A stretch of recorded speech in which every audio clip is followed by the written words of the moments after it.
Susam yağı. Afganistan'da yağların kraliçesini üretiyorlar.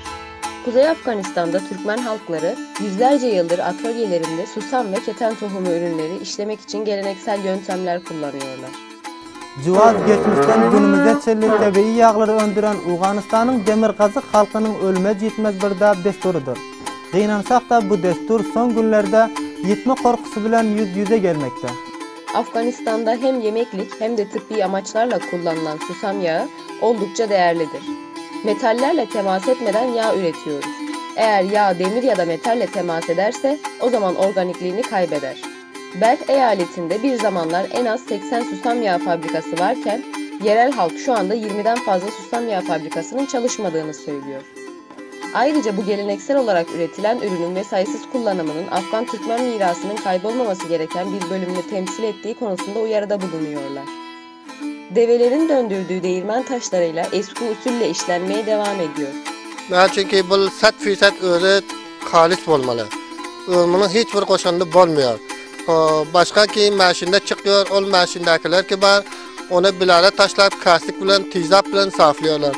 Bunun özü o safayla gözünle görüp otuyorsanız civarın özü saflıyor. Bunun hiçbir kayıtı bir zararı yok. Gece gündüz çalışıldığında yani 24 saatte 60 kilo susam yağı üretebiliriz. 1 kilo yağın fiyatı yaklaşık 5-6 dolar. Müşteriler çoğunlukla şeker hastalığı, yüksek kan kolesterolü ve tansiyon gibi rahatsızlıkların tedavisi için susam yağı ile ilgileniyor. Yağların sağlık açısından faydaları tıp uzmanları tarafından desteklenmektedir. Susam yağının benzersiz nitelikleri arasında LDL'yi düşürmek ve HDL kolesterolünü arttırmak, ayrıca yüksek tansiyon ve kalp hastalığı ile mücadele yer alıyor. İçerdiği E vitamini, Alzheimer hastalığını önlemeye bile yardımcı olabilir. Bazı insanlar güzel ve temiz bir cilt elde etmenin çok etkileyici bir yolu olarak susam yağını kullanıyor.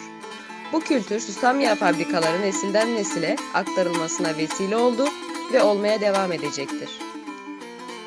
Durum böyle bolsa da bu dabi yaşadıp gelýänler hali hem tapylýar.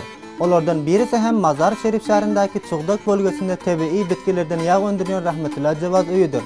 Bu tür videoların devamı için Kültürden Kültüre adlı kanalıma abone olmayı unutmayın.